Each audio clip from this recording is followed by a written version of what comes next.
Deixa eu ver. Agora. Bom dia a todos e todas, sejam muito bem-vindos a mais uma TPC de Ciências Humanas.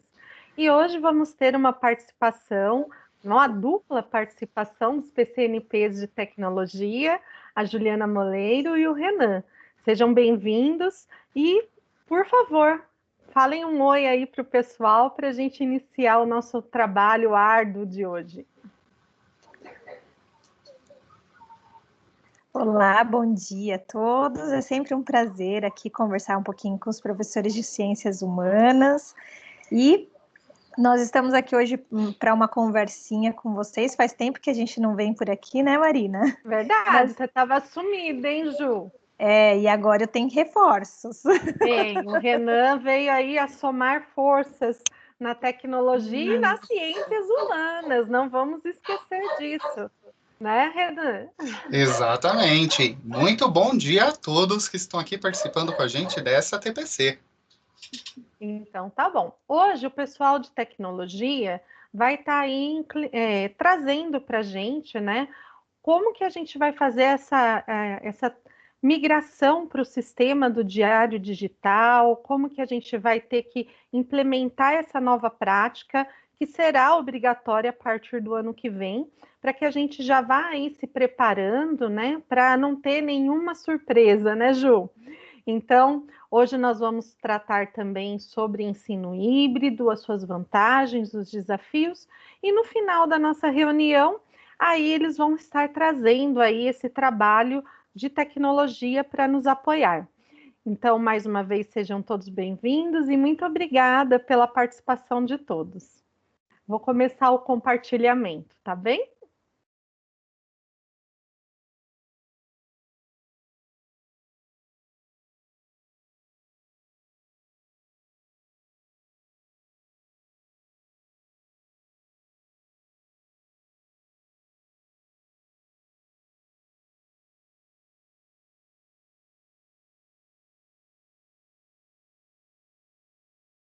Como eu disse, hoje então, nosso ATPC ele vai tratar sobre o ensino híbrido, as suas vantagens, os seus desafios.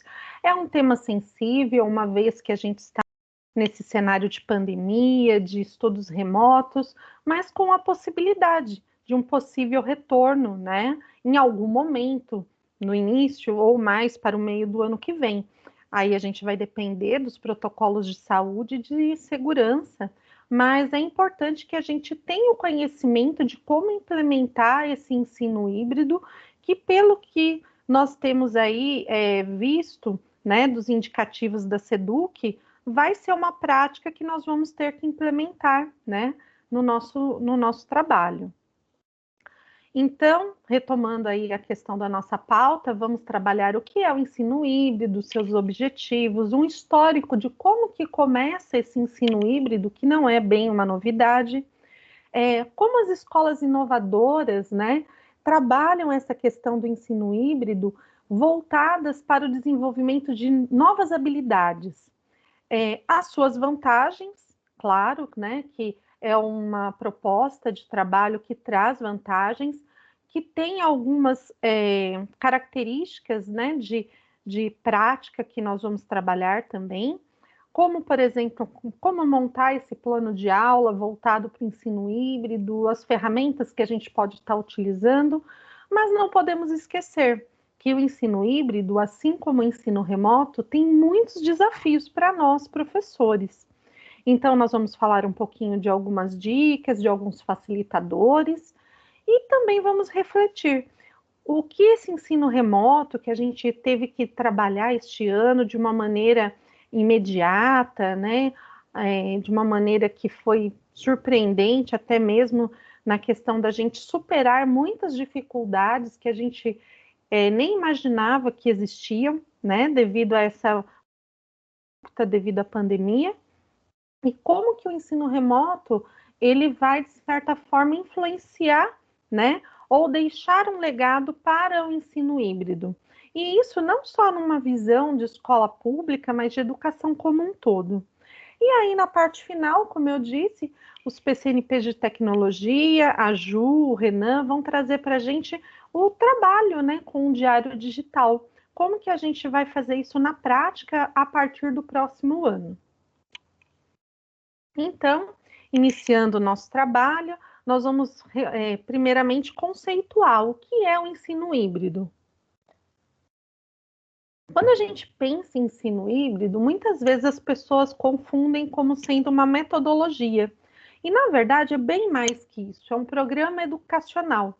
E, assim, a característica principal do ensino híbrido é justamente combinar a aprendizagem, o trabalho com o nosso aluno presencialmente e a aprendizagem remota ou online, permitindo então que esse aluno vá conseguir estudar sozinho, né, no período online, integrando essa aprendizagem com aquilo que o professor trabalha na sala de aula com ele, nas suas interações com os colegas. Ou seja, como o termo em inglês, né, é o blending, ou seja, é uma mistura, né? Então, onde nós vamos ter ali somado tanto as aprendizagens presenciais quanto online. E também a gente tem que lembrar que o ensino híbrido, ele vem atender ali a uma adequação, né, da BNCC, quando a gente fala da implementação da cultura digital nas escolas. É claro que antes da pandemia, a gente pensava nessa implementação dessa cultura digital, mas a passos mais lentos. E com, né, todo este cenário, nós fomos aí, de certa forma, forçados a acelerar, às vezes, 1 ou 2 décadas de implementação dessa tecnologia, né, em relação ao trabalho, às aprendizagens, devido à urgência.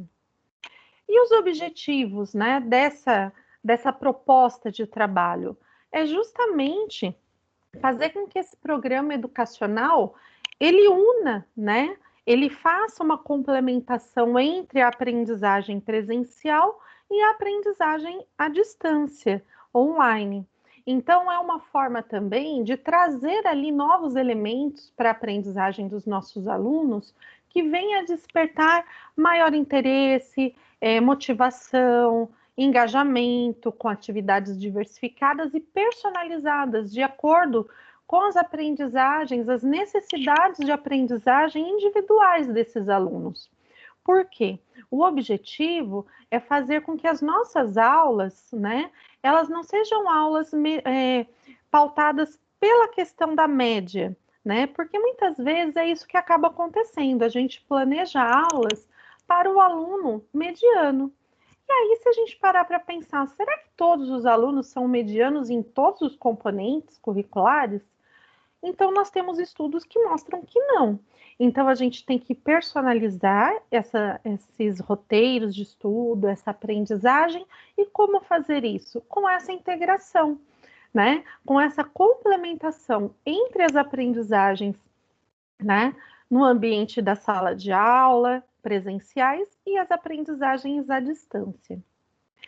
E aí, quando a gente fala, né, do ensino híbrido, a gente vai pensar sempre numa questão fundamental, que é centrar esse programa educacional no estudante. Então, como vocês podem ver aqui, né, na ilustração, o estudante ele está no centro da aprendizagem e as engrenagens que estão no entorno, né, desse estudante vão ser o professor num papel de mentor, de estimulador, né, das aprendizagens. Nós vamos pensar na integração, no espaço, nós vamos pensar em possibilidades de criar protagonismo e autonomia desse aluno, como que a tecnologia pode somar nesse processo de aprendizagem como uma ferramenta de aprendizagem e como que nós podemos fazer uma avaliação, né? Uma avaliação com base nessa integração e nesse protagonismo do aluno. Então, são várias engrenagens que precisam trabalhar juntas para que esse processo de aprendizagem do nosso aluno seja mais significativo, mas também mais eficaz. Por quê? É a partir das avaliações que nós vamos perceber, né, através da avaliação diagnóstica, processual e final, se nós estamos conseguindo atingir as aprendizagens esperadas, né, das habilidades, das competências para o ano em série dos nossos alunos. E um histórico, né? Quando a gente fala de ensino híbrido, as pessoas pensam que é modinha, né? Que é algo que chegou agora. Mas quando a gente faz aí uma pesquisa mais a fundo, nós vamos perceber que a tecnologia, ela sempre vai estar ligada à educação, só que com momentos diferentes de implementação. E aí, se a gente parar para pensar, desde o início do século XX, a gente tem pensado aí em formas de trazer, né, essas tecnologias, de integrar a tecnologia e a educação. Só que o objetivo principal sempre da tecnologia, quando ela é uma ferramenta para estimular as aprendizagens, é colocar esse aluno no centro desse processo de aprendizagem e estimular esse protagonismo. E quando a gente fala de tecnologia, vamos pensar nos nossos alunos, né? Eles têm um contato muito grande com a tecnologia hoje, principalmente em relação às mídias sociais, às pesquisas, porque eles são da geração milênio. É uma geração que praticamente aí tem uma familiaridade, né, muito grande com as tecnologias, coisa que nós, né, ainda estamos desenvolvendo. E aí, o que a gente tem que pensar? Como que a gente pode utilizar essa facilidade que os nossos alunos têm de trabalhar com tecnologia, de interagir através dos tecnológicos como uma ferramenta de aprendizagem? Então, nada mais oportuno do que a gente fazer esse blended, né? Esse blended learning, que é justamente mesclar as aulas online com as aulas offline nesse ensino híbrido. E aí a gente vai perceber que muitas vezes, no cotidiano dos nossos alunos, eles já estão aí nessa alternância, né, da vida virtual e real. Então a gente tem que perceber como que a gente pode estar trazendo, né, essa alternância de vivência do real para o virtual e vice-versa, para trazer realmente ali um ambiente de aprendizagem.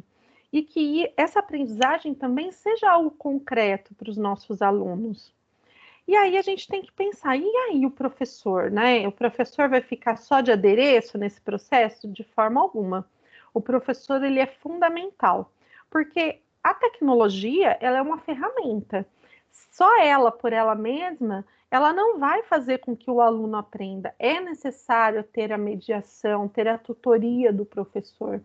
Então, o professor, é ele que vai fazer a curadoria dessa aprendizagem, né? Dessa mescla entre os recursos online e offline.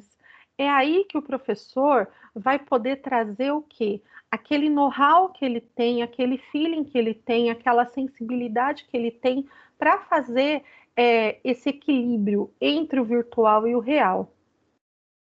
E falando nesse histórico, né, da evolução da educação, se nós pararmos aí para fazer uma análise, né, do ponto de vista das ciências humanas, nós vamos lembrar que lá no século XIX, quando a gente falava, né, do trabalho, era o trabalho 1.0, que era o trabalho, né, no meio rural, né, no campo, de uma maneira mais livre, né, assim, em termos de ambiente, ferramentas simples, manuais, pessoas, né, de diferentes idades trabalhando juntas, e o sistema educacional que existia também era um pouco mais livre, no sentido de que você não tinha muitas vezes escolas formais, eram grupos multisseriados, né, professores polivalentes para dar conta de estar atendendo ali a um público que inclusive era muito reduzido de estudantes, né, e era um grupo que muitas vezes mais as elites acabavam tendo acesso à educação regular. Já no caso do século XX, a gente vai ter a implementação de uma mecanização em grande escala, né, da indústria, o trabalho 2.0. E aí o que a gente vai perceber? Que com essa mecanização, essa superdivisão do trabalho, né, essa especialização, nós vamos ter grandes grupos trabalhando nas indústrias com tarefas segmentadas, repetitivas, e aí isso vai ser reproduzido também na educação. Então, é um sistema que vai sair do artesanal para um sistema padronizado, e aí a gente vai ter escolas com grandes grupos, com tarefas repetitivas, né, em ambiente fechado. Então, essa educação, que era uma educação que a gente pode dizer, de certa forma, mais passiva, né? Aí vem o trabalho 3.0, a questão das multitarefas, pequenos grupos interdisciplinares, você precisar resolver problemas complexos, usando constantemente, diariamente, diversas ferramentas digitais durante todo o dia, que é o que a gente vive, né? Inclusive. E nós estamos na educação de transição nesse século XXI, onde a gente vai pensar justamente numa educação onde o estudo vai se organizar a partir de grandes grupos que fazem a mesma atividade ao mesmo tempo.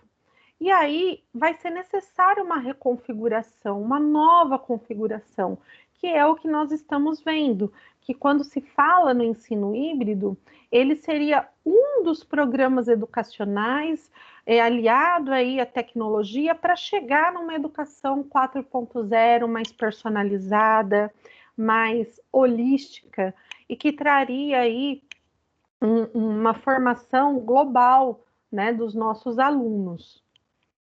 E quem que está aí trazendo, né, essas propostas? As escolas inovadoras. Então, quando a gente fala de escola inovadora, não necessariamente é uma escola particular, uma escola privada. A escola inovadora é justamente aquela que centra o processo de aprendizagem no aluno. Então, a gente vai pensar nesse protagonismo, né? Vocês viram que nos últimos 2 anos a gente tem falado muito sobre protagonismo estudantil, seja através, né, da aprendizagem por projetos, que a gente já fez a TPC, inclusive, né, do método ABP, seja através da questão da metodologia do Inova. Nós estamos sempre falando em estimular esse protagonismo, inclusive através do Grêmio Estudantil. Então, nós vamos falar sempre no desenvolvimento de competências, de habilidades socioemocionais, que vão muito além daquilo que a gente estava acostumado no ensino tradicional. Nós vamos desenvolver aí aspectos sociais, comportamentais, esportivos, emocionais, artísticos e uma gama de outras habilidades. Então, a gente começa a pensar na educação dos nossos estudantes, uma educação realmente que traga, né, autonomia, esse protagonismo, compromisso social, né, e que seja uma educação que ele possa se desenvolver com as suas múltiplas, né, vertentes. E essas habilidades, né, como eu disse, elas focam nesse desenvolvimento global dos alunos. Então, essas habilidades, competências, elas não vão se desenvolver apenas no ambiente escolar, elas se desenvolvem nas vivências também extramuros da escola. Isso é bem importante. E imaginem isso no ambiente virtual, né? Então, é um mundo realmente sem fronteiras, mas não quer dizer que tem que ser um mundo sem critérios.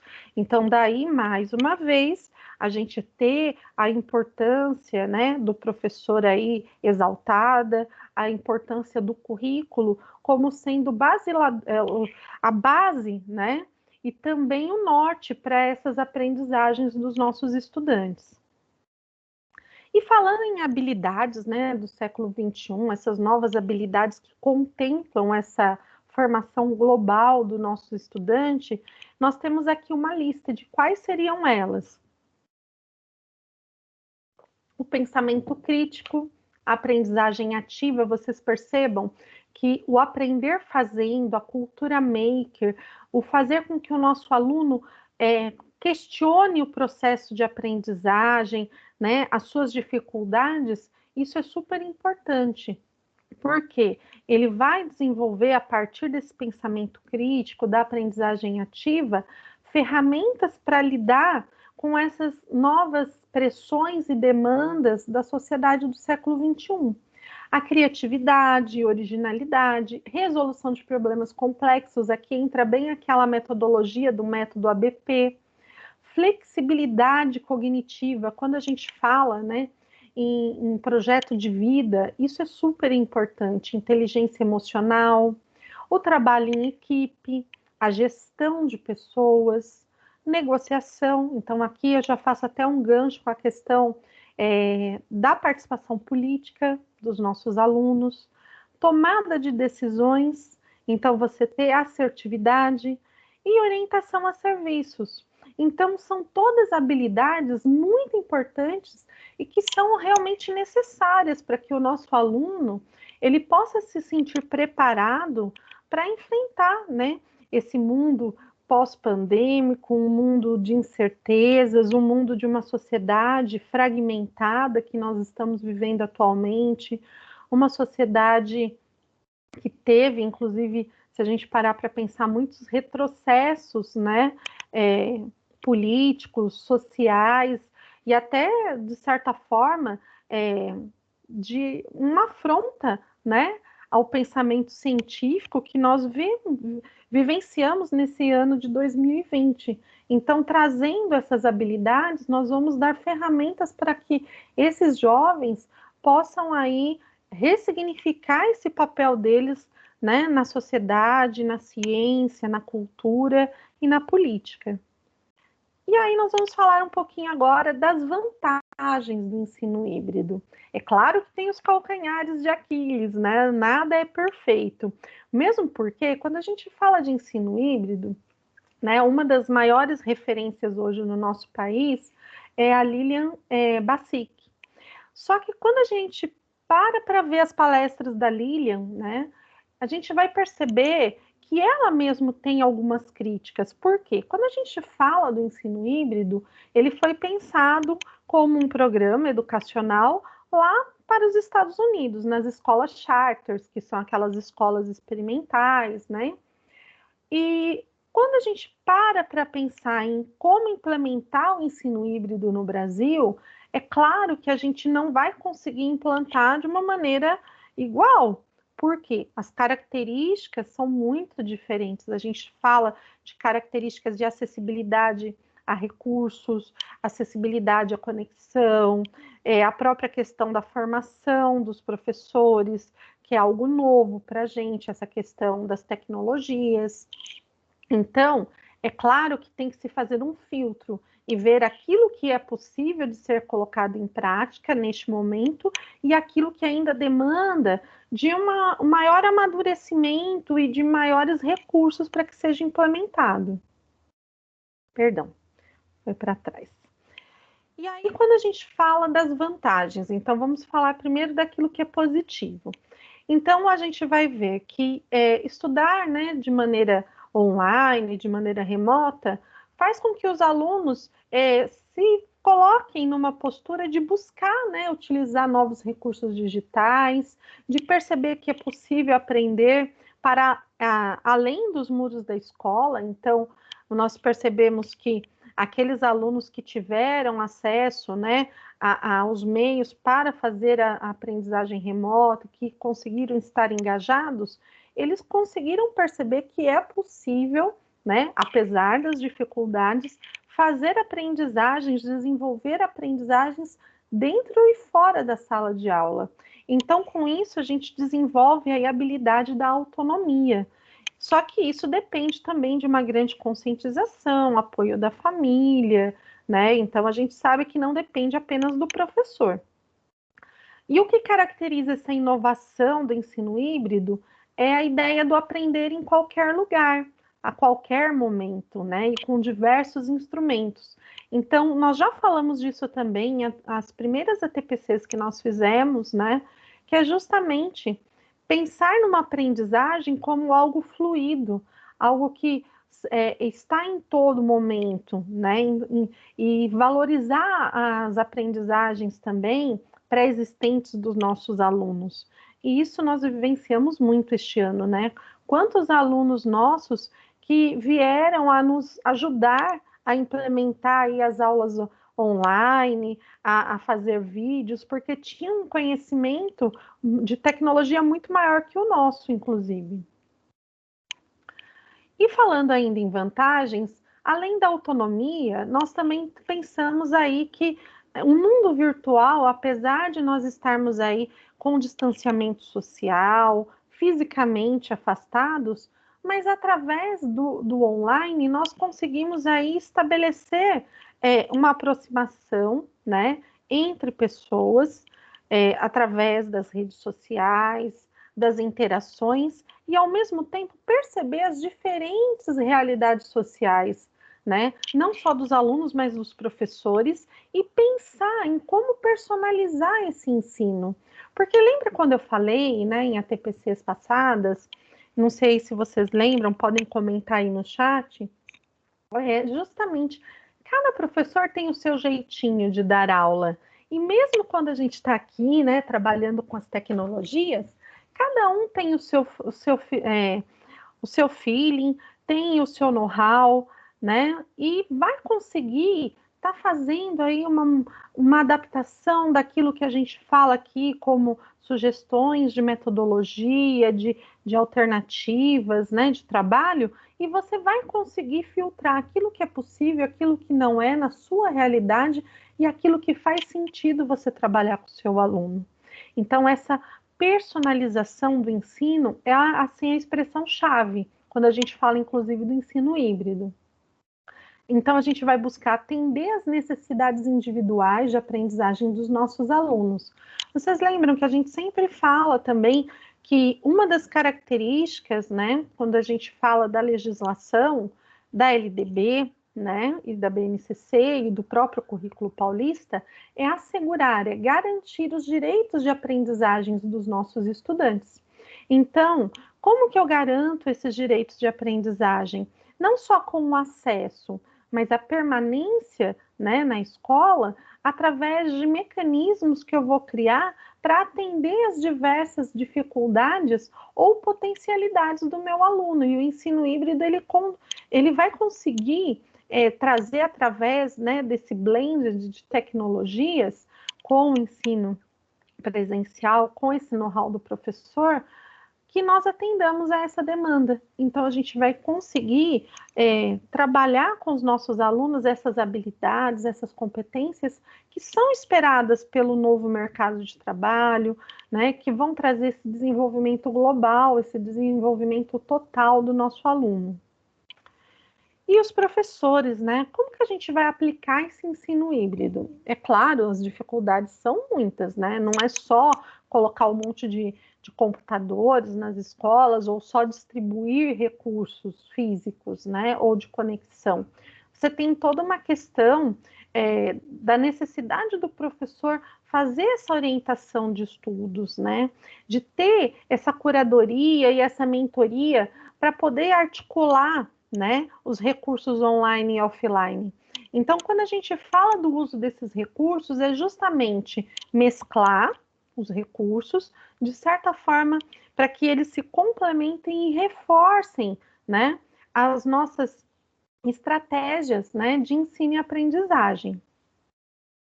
E o papel do professor, como eu disse, é um novo papel. A gente ressignifica a nossa atuação a partir desse cenário pandêmico, né? De uma maneira, inclusive, muito mais acelerada. Por quê? A gente sai daquela postura de detentor exclusivo do conhecimento e a gente passa a ser construtor de conhecimento com os nossos alunos,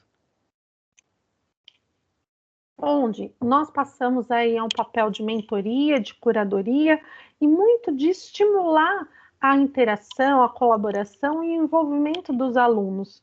Então, nós falamos muito este ano também, né, do termo engajamento, e justamente é o que nós temos tentado aí a duras penas fazer, que é estimular, né, justamente essa interação, a colaboração e envolvimento dos alunos, não só com as tecnologias digitais, mas com os estudos de uma maneira geral.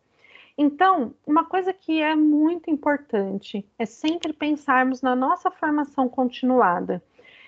Nós temos aí a ATPC da escola, que é um espaço de formação, né, local. Nós temos as ATPCs da DE, nós temos as ATPCs da EFAP, nós temos os cursos, né, oferecidos pela SEDUC, perdão.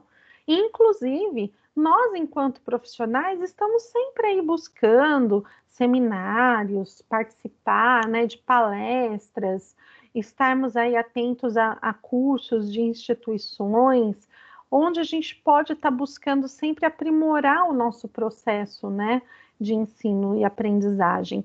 Então, é ainda mais necessário neste momento. Como eu disse, nós não estávamos realmente todos os professores no mesmo patamar de trabalho com tecnologias. Então, a gente está tendo que buscar esses novos conhecimentos de uma maneira muito mais rápida, muito mais intensa. Então, a ideia da formação continuada, ela é muito forte dentro dessa perspectiva que a gente se encontra aí do ensino híbrido. E os nossos planos de aula? Os nossos planos de aula, eles têm que estar ali pautados a incluir e integrar a tecnologia de uma maneira relevante, ou seja, muitas vezes a gente até coloca lá, fazer uma pesquisa tal, sobre tal tema, assim, assim, assim.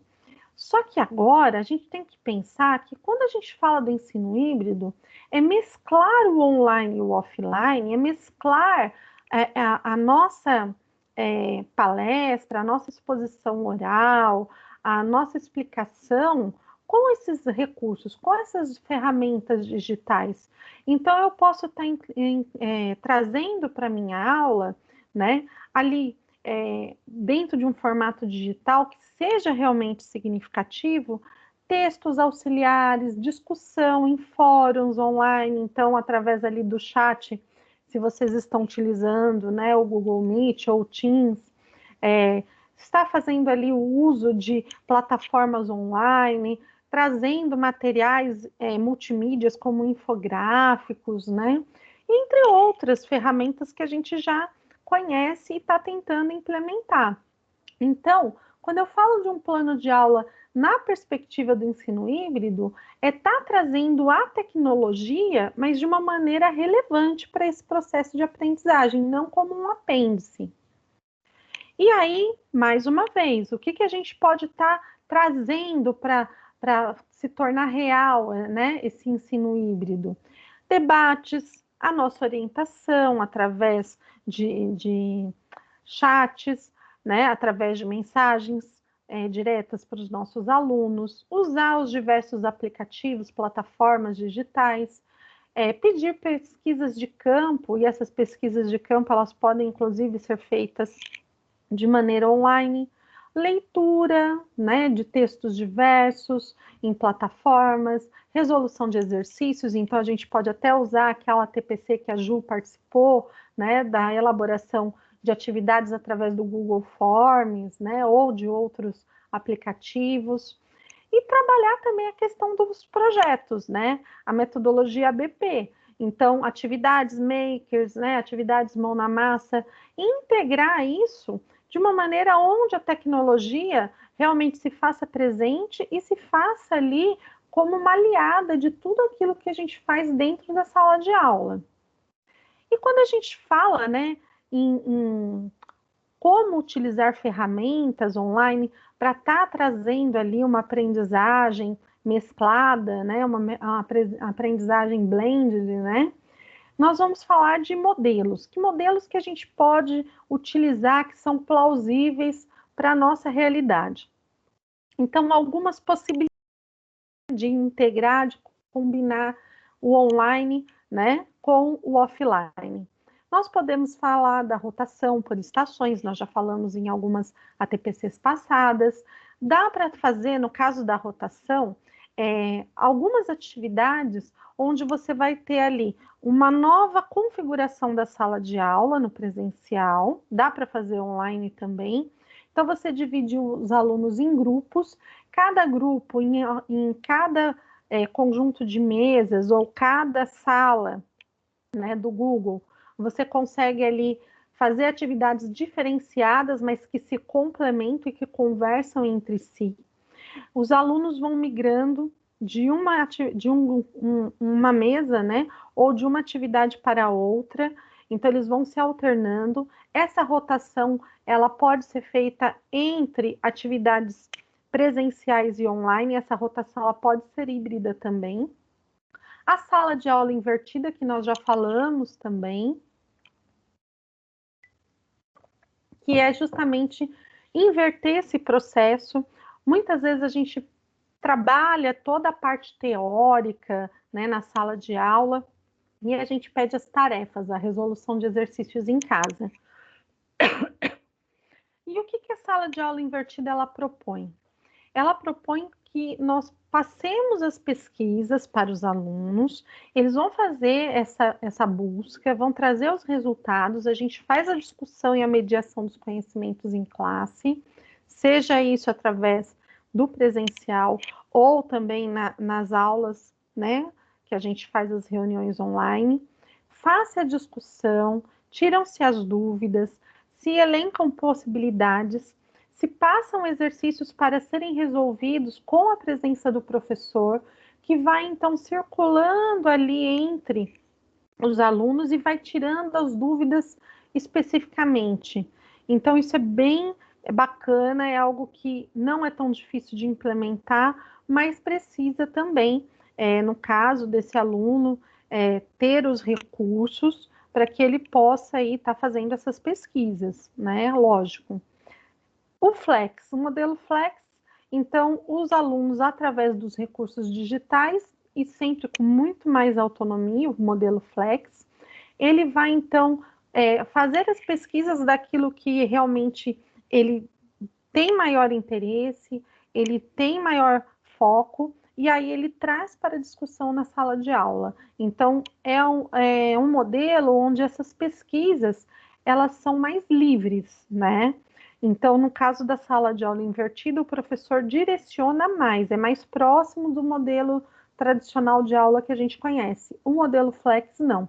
Ele tem maior fluidez e ele tem, de certa forma, aí, uma maior autonomia do aluno. Ele escolhe o que ele vai estudar, o tempo que ele vai estudar, e ele traz isso para a sala de aula. O laboratório online, então, disponibiliza, né, cursos inteiros em plataformas digitais, sem nenhum ambiente físico. Então, a gente lembra muito dos cursos da EFAP, né, que também são nesse modelo de laboratório online. Eu acho um pouco mais difícil a gente estar trabalhando esse, mas é uma possibilidade que eu trouxe para a gente perceber que quando a gente faz os cursos da EFAP, a gente está fazendo, de certa forma, aí, o ensino híbrido também, só que de uma maneira disruptiva, ou seja, muito diferente da aula tradicional. Aqui eu trouxe um esquema para a gente visualizar melhor. Quando a gente fala, né, no ensino híbrido, observem o gráfico. É a sala de aula física junto com o ensino online. Então, essa junção, mescla, esse blend, é o ensino híbrido. E aí ele se ramifica, né? E aí, nessa ramificação, nós vamos ter os modelos disruptivos, que é justamente aqueles que têm a maior diferença com o ensino tradicional, que a gente está acostumado, que onde realmente o aluno tem uma autonomia muito maior, né? E o professor realmente ele fica naquele plano de ser apenas um tutor, né? De realmente estar tirando as dúvidas dos alunos. Então, quais seriam esses modelos disruptivos? O modelo Flex, que eu falei, o modelo à la carte, que eu acho bem difícil da gente implementar, mas seria mais ou menos aquilo que nos Estados Unidos tem no high school, onde os alunos escolhem lá todas as aulas que eles querem ou não cursar. E o modelo virtual aprimorado, que seria justamente o ambiente de aprendizagem totalmente online. Já nos modelos sustentados, que é algo mais próximo da nossa realidade, né? Segundo os estudos da Lilian Bassic, do Adolfo Tanzi, do Fernando Trevisani, o que a gente vai perceber? Os modelos sustentados, eles têm algumas modificações em relação ao tradicional, mas é algo mais familiar para a gente. Então, a gente tem o modelo rotacional, então, o modelo por rotação de estações, nós vamos ter ali o laboratório rotacional, que seria justamente quando a escola tem laboratório de informática, sabe quando a gente divide a turma em dois grupos? Um grupo fica no laboratório realizando pesquisas, algum trabalho que a gente direciona, resolução de exercícios online, e a outra parte está na sala de aula, recebendo explicações, tirando dúvidas, e depois, num determinado momento, a gente tem a inversão dos grupos. Isso é o laboratório rotacional, que é algo que a gente tem mais familiaridade. Sala de aula invertida, que é inverter a questão da tarefa, então, primeiro eu dou a tarefa para depois fazer a explicação e a sistematização. No caso, rotação individual é disruptivo, tá bem aqui embaixo, vocês viram que eu coloquei umas legendas para a gente identificar. A rotação individual também é possível, mas com maior autonomia do aluno, esse aluno ele faz todo o processo sozinho, e ele só vai realmente tirar dúvidas com o professor em último caso. Ferramentas necessárias para a gente aplicar esse ensino híbrido. Nós já trabalhamos algumas em ATPCs passadas. A gente tem a questão do ambiente virtual de aprendizagem, então, plataformas, como no caso a gente está vendo a implementação aí no centro de mídias, né? Realidade ampliada, no caso, a gente vê muitos professores que já se utilizam dessa ferramenta, né, através de jogos, de simuladores. Em geografia tem muito material bacana que dá para trabalhar, principalmente a parte de geografia da natureza, geografia física. Sala de aula invertida, os QR Codes, né, que a gente tem aí materiais didáticos que dá para estar fazendo, né, o compartilhamento desses materiais através desses QR Codes, que facilita bastante, inclusive, o processo de recebimento, né, compartilhamento, recebimento de feedbacks e a sistematização de resultados, pela facilidade e rapidez, né? Os projetos, o método ABP, a gamificação, né? Quando a gente fala dos games, essa geração milênio é uma geração que tem aí uma facilidade muito grande do cérebro gamificado, então é algo que a gente pode pensar muito a questão dos jogos digitais lúdicos, né, dos aplicativos, que também são ferramentas bem bacanas. Os mapas mentais, que já foi falado, inclusive em ATPCs da IFAP, né, e isso pode ser feito, inclusive, através de ferramentas digitais. E livro digital, né? Se a gente parar para analisar, quando a gente fala aqui do livro digital, a gente pode estar fazendo aí uma analogia com a questão dos cadernos do São Paulo Faz Escola, né? Que nós temos aí no formato online. Então, são todos instrumentos, todas ferramentas que podem facilitar, né, essa implementação do ensino híbrido. Como eu disse, no site do EducaHub, né, que tem bastante dica bacana que vocês podem estar acessando, tem vários recursos digitais. Os fóruns, os portfólios, que a gente pode fazer, inclusive, usando o Padlet, os chats, comunicação por e-mail, os jogos, podcast que vocês têm usado bastante, mapas mentais, os Wix, né, os hiperdocs. Então, tudo isso são ferramentas que podem aí viabilizar esse ensino híbrido. E os desafios? Nossa, quando a gente fala dos desafios, aí dá vontade de sentar e chorar.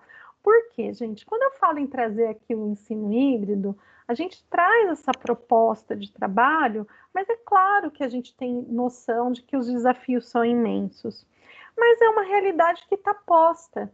Em algum momento, seja pela questão da própria pandemia, ou seja a questão de promover uma recuperação continuada, né, uma maior acessibilidade dessa personalização das aprendizagens, é uma demanda do século XXI. Nós vamos ter que implementar aí, de uma maneira talvez integral ou, né, em pequenas doses, essa tecnologia, né, aplicada aí e mesclada com o ensino presencial. Então, é importante que a gente vá aí tendo essa sensibilidade, comece a nossa formação aí continuada, para que quando chegar o momento de implementar, a gente não seja aí pego de calça curta, né? Como a gente teve aí esse momento do início do ano, que a gente foi surpreendido com o ensino remoto.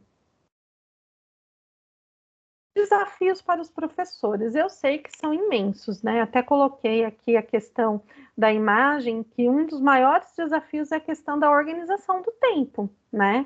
Por quê? Vocês perceberam que quando a gente começa a fazer as atividades online, para fazer o desenho dessa aprendizagem, desses roteiros de estudo, demanda um tempo muito grande, porque é algo que a gente não estava familiarizado. É claro que com o tempo isso vai se tornando algo mais automático, mais fácil, e a gente vai ter o reaproveitamento dessas atividades. Mas tudo que é novo tem um grau maior de dificuldade. Então, a gente tem que pensar que quando fala assim em ensino híbrido, a gente tem que pensar tanto na aula que eu vou ministrar, na aula que eu vou dar para os meus alunos presencialmente, quanto as atividades que eu vou ter que oferecer para o meu aluno que está em casa, que está à distância. Então, eu tenho que equilibrar essas atividades, né? Eu tenho que pensar em dois públicos diferentes, mas que vão ter que ser atividades que conversem entre si. Por quê?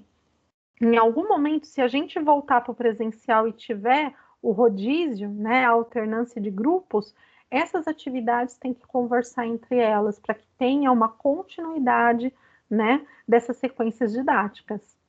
Então, uma das grandes dificuldades também é como facilitar o uso de ferramentas digitais, né? Como que a gente passa a conhecer mais essas ferramentas digitais para poder utilizar? E não só a gente, mas também o aluno aprender a usar essas ferramentas digitais é um grande desafio, porque nem todos os alunos também têm o mesmo acesso a recursos, né? E também não têm, às vezes, o mesmo conhecimento, né, sobre tecnologia.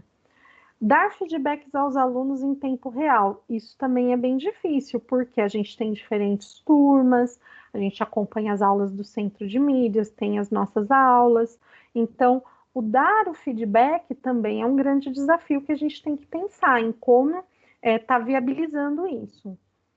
Planejar as nossas aulas, né, com os dados que a gente obteve, né, das nossas sondagens do online, dinamizar o tempo das aulas, para que as aulas, mas vocês perceberam bem, dar aula presencial e dar aula no virtual, o tempo, né, da interação, o tempo da explicação é muito diferente, então a gente tem que se adequar, né, e não é fácil.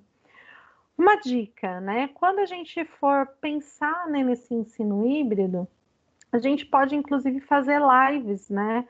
Tentar fazer lives para que na hora que a gente estiver explicando a matéria para os alunos que estão no presencial, os que estejam, né, em casa consigam assistir essas lives para que a gente possa também criar uma interação entre os alunos que estão na sala de aula e os que estão em casa.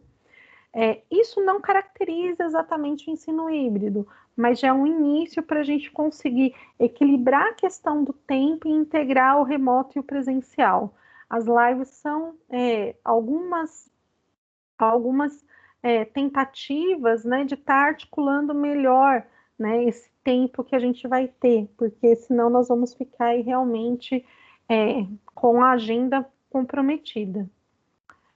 Outra dificuldade, o acompanhamento e desenvolvimento da turma, né? Um grande desafio é justamente a gente perceber as dificuldades, né, que a gente tem dentro do espaço escolar e ver onde que a gente tem ali os meios de estar agindo, porque cada aluno ele tem o seu aprendizagem.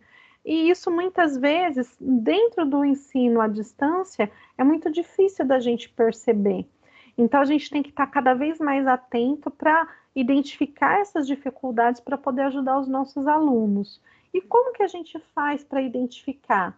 Então, é justamente tentar fazer as planilhas de acompanhamento, não só de nota, mas das dificuldades de aprendizagem, e tentar fazer esses registros, né? Então, as planilhas, os formulários, eles ajudam a gente a estar fazendo, né, essa sondagem com os nossos alunos para poder depois sistematizar e pensar em ações.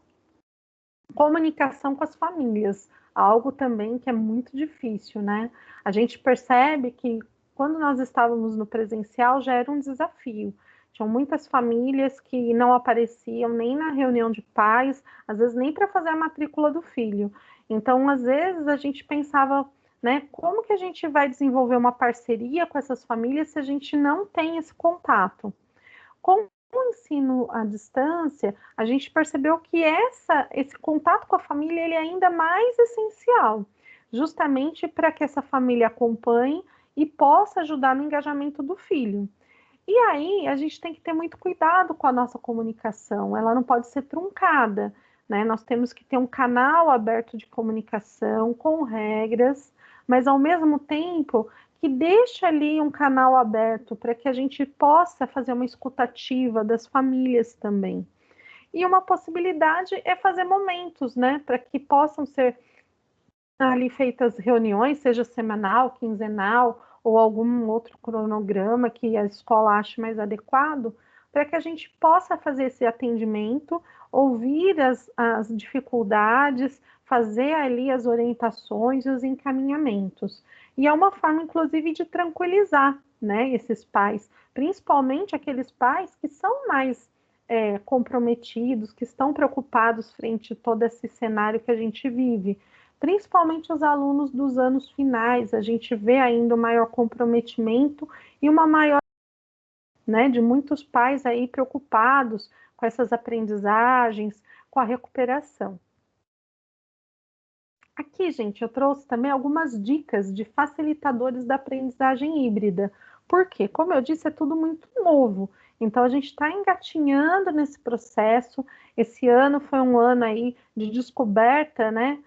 E de ressignificação das nossas práticas de trabalho. Então, aqui eu vou trazer algumas sugestões que podem facilitar não só o trabalho remoto, mas também a aprendizagem híbrida. Primeiro, a interação social e questionamento, então, sempre permitir ali espaços de escutativa, de perguntas, de questionamentos, né? A diversidade de material, mas sempre com bastante critério, com curadoria, falar da importância das fontes também, principalmente para quebrar, né, essa questão das fake news também.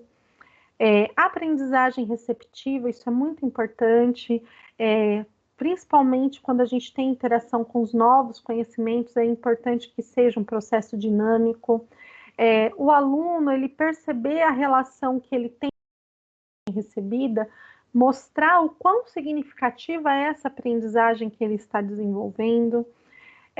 Falar das novas linguagens, né? E quando a gente fala em novas linguagens, não só aprender palavras, mas os signos das palavras, os instrumentos utilizados no processo de aprendizagem. E aí a gente tem a consciência semântica, que é justamente perceber que o significado vai muito além das palavras, e sim está nas pessoas, nas posturas, nos comportamentos. Aprendizagem pelo erro, isso é super importante também. Perceber que os erros são parte do processo de aprendizagem e também pensar sempre na questão das devolutivas, de entender o porquê que muitas vezes o aluno ele errou aquela determinada atividade, aquela determinada questão, né? E fazer ali a devolutiva e a retomada dos objetos de conhecimento para que o aluno perceba ali onde que ele errou e como que isso pode ser superado, e que errar é algo natural no processo de aprendizagem. Falar em desaprendizagem, então é a questão, né? O novo conhecimento, ele sempre interage com o pré-existente. Então, tudo que nós sabemos, a gente não vai jogar fora, né? Quando vem um novo conhecimento. A gente vai filtrar, vai fazer ali a acomodação e partir adiante para novas aprendizagens. Incerteza do conhecimento, então é uma coisa que é muito importante, né?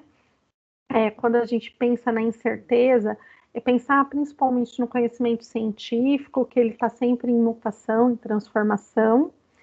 Definições, né? Perguntas, metáforas, são sempre os elementos que vão construir e ampliar o processo de aprendizagem do nosso aluno. Então, está estimulando, né? Com metáforas, com perguntas disparadoras, trazendo ali definições para que o aluno reflita. tudo isso são ali, segundo o David Ausubel, né, no livro Aquisição e Retenção de Conhecimentos, partindo da questão cognitiva, são 9 elementos que podem aí colaborar com a aprendizagem híbrida, né, com o despertar entre a conexão do espaço online e offline na aprendizagem. E para finalizar aqui a minha parte, que já está chegando a parte da Ju, né, e do Renan, que é super importante, coloquem no chat, gente, comentem o que vocês acham que o ensino remoto vai deixar de legado para o ensino híbrido. Vocês acham que é possível a gente aproveitar, né, toda essa experiência que a gente está tendo, né, nesse ano tão difícil de 2020 e pensar a longo prazo no ensino híbrido para um cenário, inclusive, de pós-pandemia? Então, como que a gente pode pensar nessa relação entre o ensino remoto e o ensino híbrido e a nossa ressignificação enquanto professor nesse processo de aprendizagem? Coloquem aí no chat, eu vou acompanhando as respostas, podem dar sequência aí aos comentários, fazer os seus apontamentos, falar das dificuldades, se vocês concordam que tem alguma vantagem ou não o ensino híbrido, eu quero saber o que vocês pensam a respeito. E eu vou acompanhando o chat, enquanto que a Ju e o Renan vão trazendo para a gente aí, né, todo o trabalho deles em relação ao diário online. Aqui, só para a gente finalizar, eu trouxe as referências, né, dos autores que eu trabalhei hoje nesse PPT com vocês, na nossa TPC. Tem alguns links aí de materiais que vão servir de apoio. No site da DE está postado esse PPT para que vocês possam consultar e alguns materiais também de apoio. E no nosso grupo do Facebook eu também vou estar colocando, né, facilita a nossa comunicação. Agora eu vou passar a palavra, né, para o Renan e para a Ju, para que eles possam dar sequência. Muito obrigado, Marina. Agradecemos por essa excelente informação e agora iremos conversar um pouquinho sobre o diário digital. Olha, em 2021, nós teremos o uso massificado do diário digital. Esse ano, saiu a resolução número 16 de 2020, falando sobre a implementação do diário digital. E nessa resolução, ficou bem claro que em 2021, o uso dos nossos registros de aulas, nossas frequências e as nossas avaliações serão lançadas no diário digital.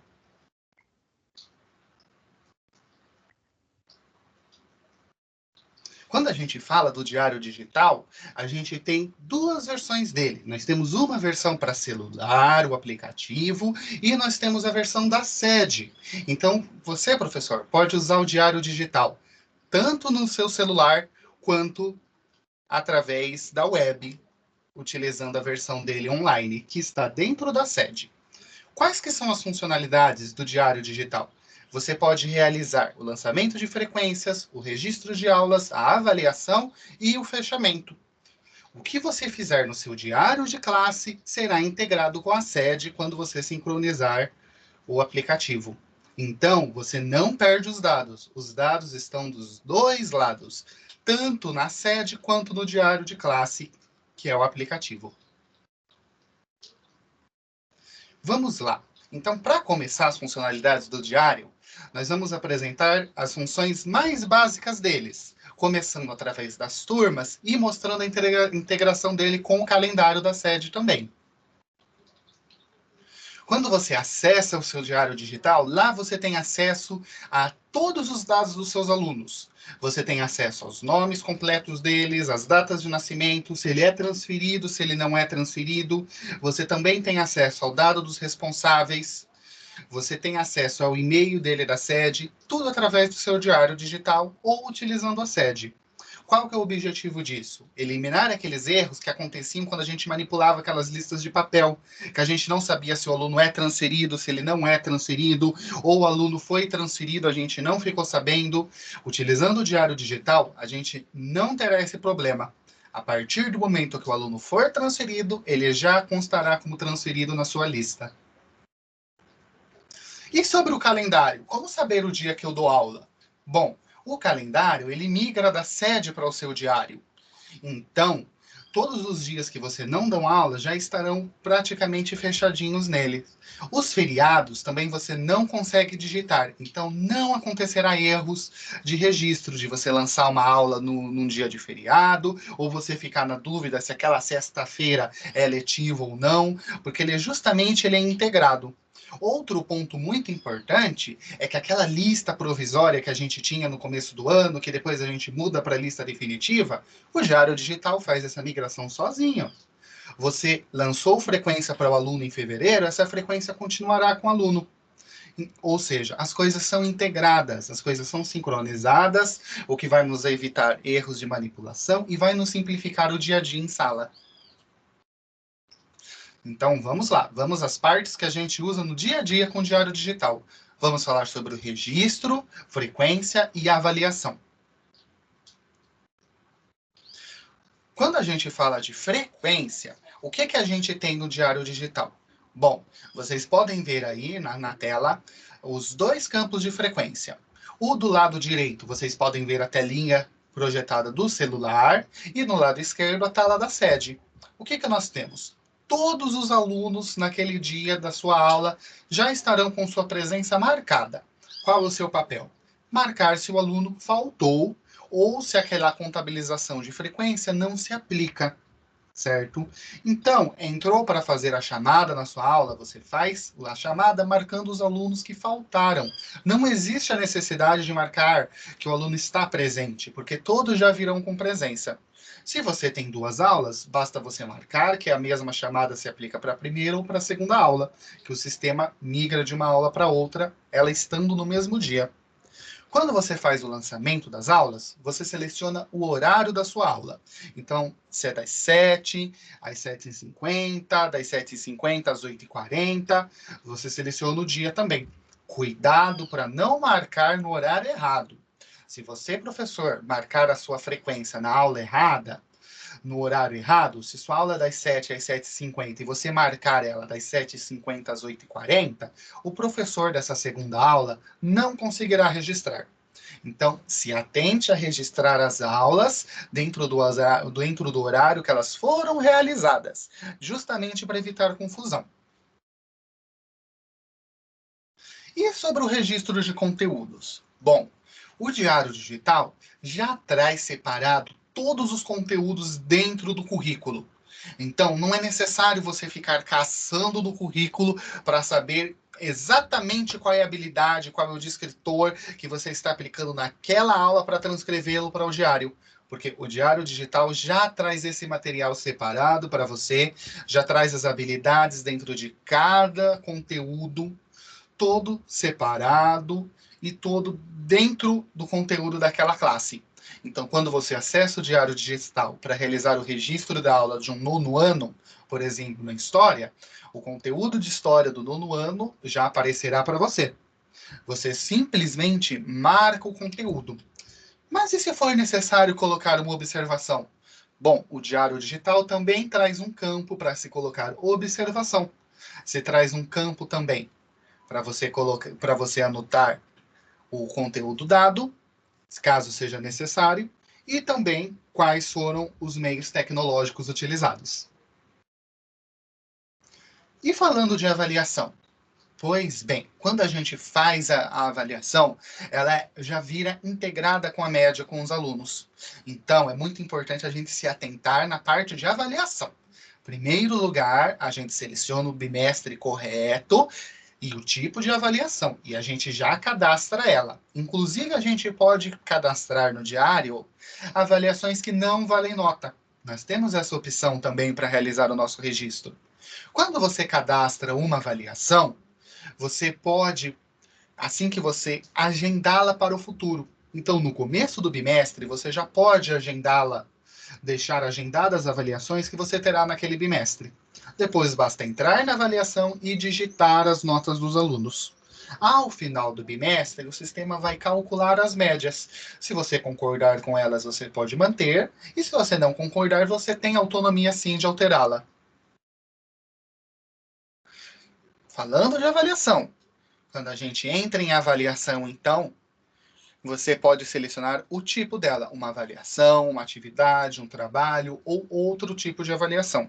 Não se esqueça de descrevê-la corretamente no seu diário, pois é isso que irá aparecer para o seu coordenador, para o inclusive para o responsável dos alunos, porque as avaliações também migram para o Mini Escola São Paulo, que é onde os responsáveis têm acesso. Então, não se esqueça, mantenha as descrições corretas e mantenha as descrições objetivas e claras.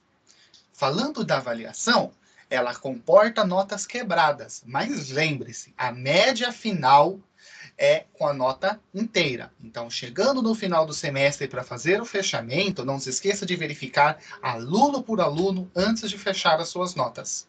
Também a frequência migrará das suas chamadas para o fechamento. Então, não será necessário sair contando quantas faltas o aluno tem, porque o próprio sistema fará a contagem para você. E como saber se eu digitei ou não aquela aula? E como saber se eu fiz o registro ou não? Ou se o registro vai sumir? Ah, eu não estou achando. Pois bem, o diário de classes, justamente por ser integrado com a sede, traz um monte de ferramentas de controle, que permita que você localize registro faltando, e que você faça a consulta deles. Por exemplo, a consulta de frequência. Você, durante aquele bimestre, pode consultar a frequência dos seus alunos, seja mês a mês, seja dia a dia.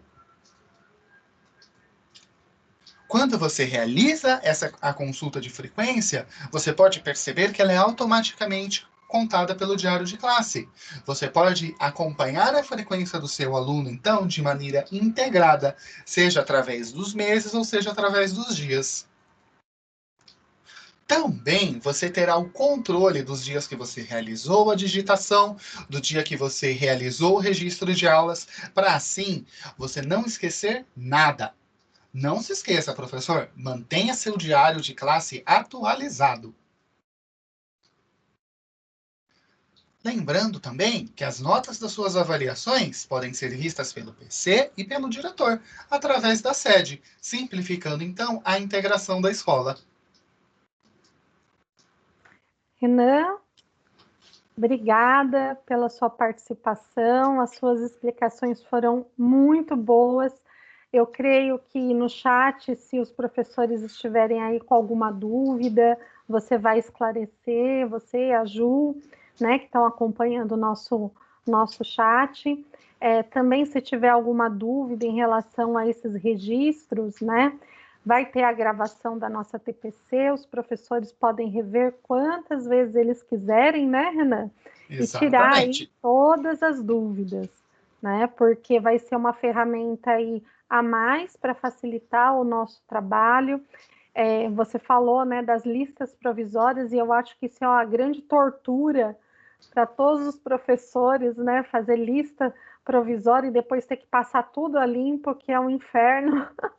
Então, você sabe bem disso, então vai facilitar bastante a vida do professor aí, esse formato digital, né? Muito Exatamente, obrigada. Mariana.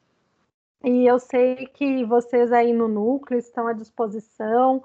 Se os professores tiverem também alguma dúvida, eu sei que vocês vão estar aí atendendo com todo o carinho do mundo.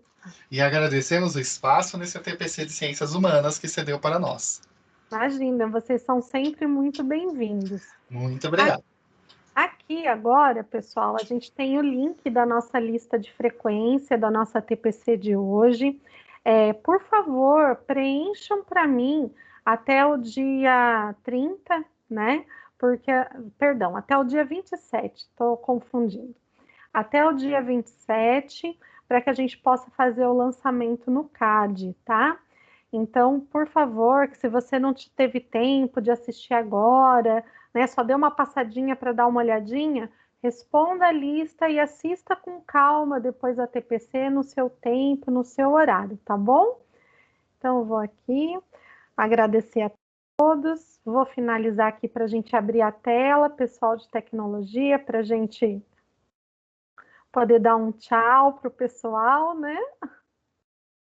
Só um minutinho. Oi, Ju, novamente. Foi muito bom hoje vocês estarem aqui com a gente nas Ciências Humanas. Muito obrigada. São muitas dúvidas, né? E nada mais propício do que vocês de tecnologia estarem também numa TPC de ensino híbrido, né? A tecnologia ela é fundamental para a gente estar trabalhando aí esse momento tão ímpar. Então eu deixo aqui o meu muito obrigada. Fiquem com Deus. Até a próxima TPC, né? Passo a palavra para vocês se despedirem.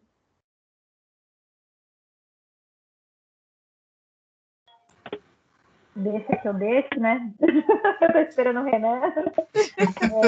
E aí, né, Marina, quando a gente fala de tecnologia, tudo a gente tem que provar, testar, ir lá, fazer uma vez, vai errar, né? Eu achei muito interessante, porque essa parte do errar não serve só para o aluno, né? Mas para nós também. Fez, não deu certo, a gente tenta outro caminho, tenta fazer de novo, né? E a gente veio com essa ideia do diário de classe, né? Agora, porque quem ainda não testou ainda tem um tempinho aí, né, para fuçar, porque às vezes quando eles assistirem aqui a TPC, eles não vão ter dúvida, mas a hora que for lá, né, Sim. Aí vai ter as dúvidas, pode entrar em contato, né, com a gente para mandar dúvidas, mesmo depois, né, aqui do chat, pode mandar por e-mail, os PCs têm o nosso WhatsApp também, a gente tem um grupo, pode encaminhar as perguntas para eles e a gente vai falando. Para o ano que vem, não deixar tudo para o ano que vem, porque o ano que vem já está valendo, né? Verdade.